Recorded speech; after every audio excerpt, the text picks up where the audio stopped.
Hello दोस्तों, नमस्कार। मैं ओम प्रकाश सर आपको the star global YouTube channel पर स्वागत करता हूं। आज के लाइव सेशन में हम लोग Bihar board class 12th Hindi के ऑब्जेक्टिव पढ़ने वाले हैं, चैप्टर 4 का, जिसका नाम था अर्धनारीश्वर। सभी लोग लाइव में जुड़ जाइए और शुरू करते हैं। और जो है, पहला क्वेश्चन की तरफ हम लोग बढ़ते हैं। चलिए शुरू करते हैं। चलिए, हम लोग जो है पिछले क्लास में हम लोग संपूर्ण क्रांति के क्वेश्चन आंसर पढ़े थे और उसके ऑब्जेक्टिव पढ़े थे। आज हम लोग उसके chapter class 12th Hindi chapter 4, जिसका नाम है अर्धनारीश्वर, इसका ऑब्जेक्टिव क्वेश्चन पढ़ने वाले हैं। सभी लोग जुड़ जाइए। पहला क्वेश्चन है बाबू, अर्धनारीश्वर के लेखक कौन है? तो अर्धनारीश्वर जो है इस रामधारी सिंह दिनकर के द्वारा यह लिखा गया है। ठीक है। अर्धनारीश्वर कौन सी विधा है? तो यह निबंध है जिसमें स्त्री और पुरुष के कल्पित रूप का चर्चा है। स्त्री और पुरुष में पूर्ण समन्वय दिखाने के लिए इस चैप्टर को लिखा गया है रामधारी सिंह दिनकर के द्वारा, जो एक स्त्री और पुरुषों पर क्या है, निबंध है। अगला क्वेश्चन है, रामधारी सिंह दिनकर का जन्म कब और कहाँ हुआ था? तो याद रखना है 23 सितंबर 1908 सिमरिया बेगूसराय बिहार में हुआ। बिहार के बेगूसराय के सिमरिया नामक गांव में हुआ था। इनको राष्ट्र कवि के भी नाम से जाना जाता है, आप लोग याद रखिएगा। रामधारी सिंह दिनकर के माता पिता का क्या नाम था? तो इनके माँ का नाम था मनरूप देवी और पिता का नाम था रवि सिंह। याद रखना है, इनके माता का नाम था मनरूप देवी और पिता का नाम था रवि सिंह। चलिए अगला क्वेश्चन की तरफ हम लोग बढ़ते हैं। अगला क्वेश्चन है, रामधारी सिंह दिनकर की हाई स्कूल की शिक्षा कहाँ से हुई थी? यानी यह कहाँ से हाई स्कूल की पढ़ाई किए थे? तो याद रखना है 1928 ईस्वी में मोकामा घाट रेलवे हाई स्कूल से इन्होंने मैट्रिक की परीक्षा किए थे। रामधारी सिंह दिनकर जी उच्च शिक्षा कहाँ से प्राप्त किए थे, चाहे कहाँ से इनकी हुई थी?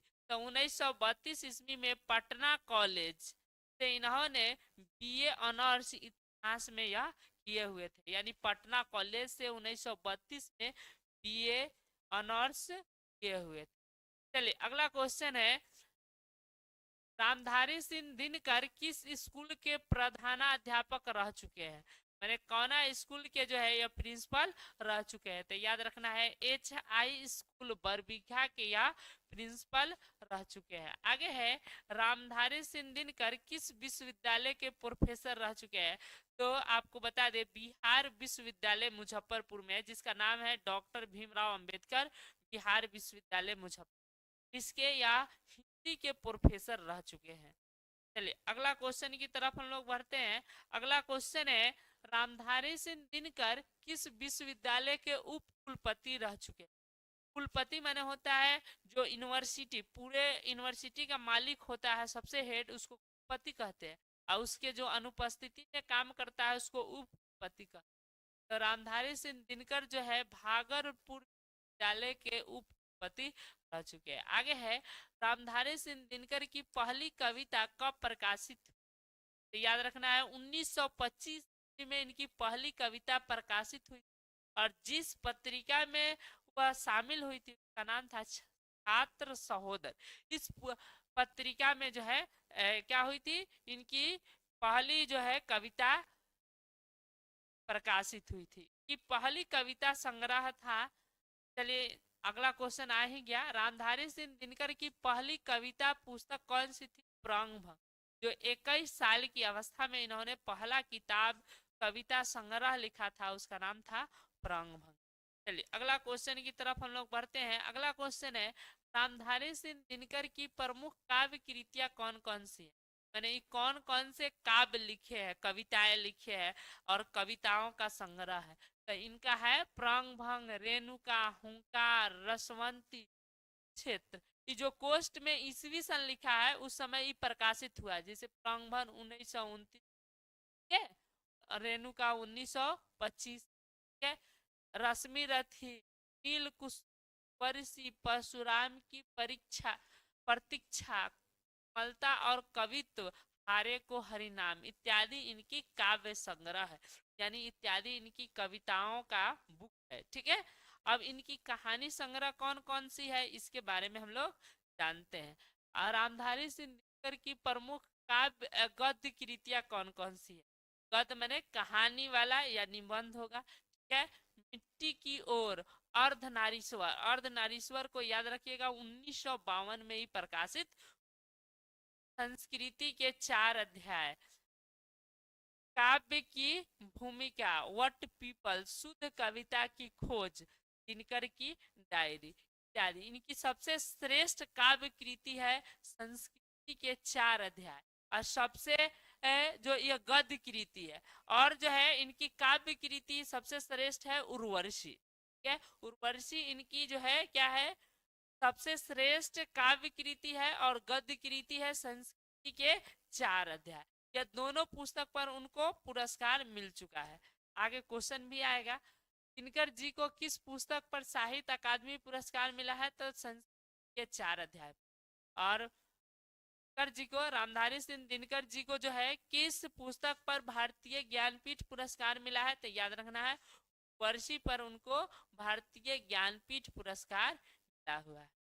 चलिए अगला क्वेश्चन की तरफ हम लोग बढ़ते हैं। अगला क्वेश्चन है, रामधारी राष्ट्र कवि किसे कहा गया है, इसमें क्वेश्चन में ही कर दिया है। राष्ट्र कवि किसे कहा जाता है, तो याद रखना है रामधारी सिंह दिनकर को राष्ट्र कवि कहा जाता है। रामधारी सिंह दिनकर किस सभा के सांसद थे, तो राज्यसभा के सांसद। रामधारी सिंह दिनकर प्रसिद्ध क्या थे, तो कवि एवं गद्यकार थे, कवि भी थे और गद्य भी। ठीक है, और ये राज्यसभा के सांसद थे। देखिए राज्यसभा में 12 सदस्यों को मनोनीत किया जाता है, जो लेखक रहता है, अच्छा खेल में प्रदर्शन, इसका चुनाव नहीं होता है, जब बिना चुने हुए सांसद बने थे कि नहीं राज्यसभा। ठीक है, अगला क्वेश्चन की तरफ हम लोग बढ़ते हैं। अगला क्वेश्चन है, रामधारी सिंह दिनकर किस युग के कवि थे, तो छायाउत्तरवाद के कवि थे। अर्धनारीश्वर क्या है, तो हम बताए हुए हैं, आप लोग जानते भी हैं कि नहीं, शंकर और पार्वती का एक कल्पित रूप है अर्धनारीश्वर।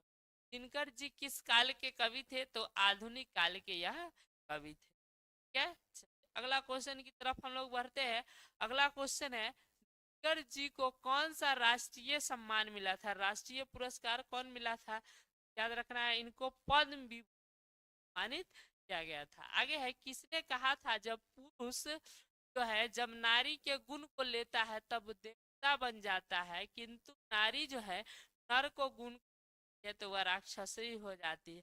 यह बात प्रेमचंद ने कहा था। 3 आदमी जो है महिलाओं के बारे में खतरनाक खतरनाक बात कहा। एगो प्रेमचंद हो गए जो ये बात कहे थे, और जयशंकर प्रसाद थे, वो कहते थे क्या, नारी को पुरुष से एकदम अलग रहना चाहिए।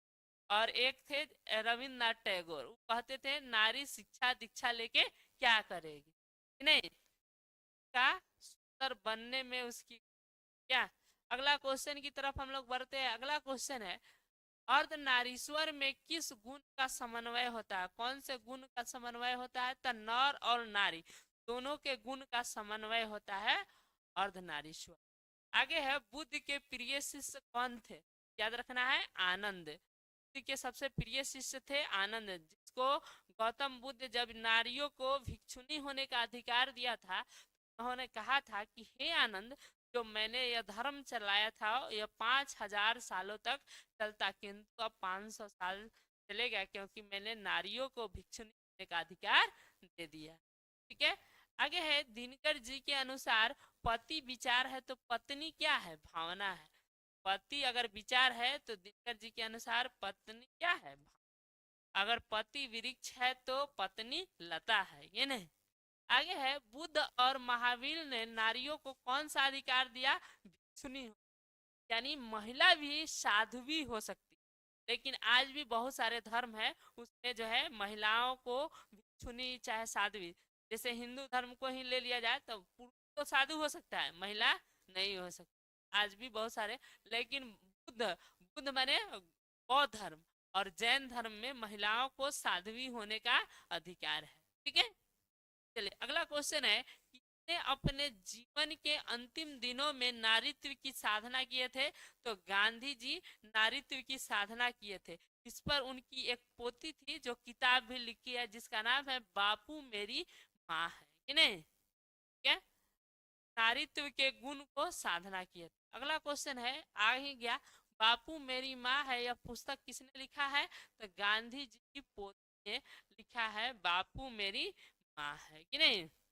आगे है, गंधारी कौन थी? तो दुर्योधन की माँ थी। और कुंती कौन थी? 5 पांडव की माँ थी। ठीक है। चलिए अगला क्वेश्चन की तरफ हम लोग बढ़ते हैं। आगे लघु त्रियो आ गया, जो अगले क्लास में पढ़ेंगे। ठीक है, हम लोग अगले क्लास में लघु त्रिय को पढ़ेंगे। तब तक फिर मिलेंगे अगले क्लास में, तब तक के लिए जय हिंद, जय भारत।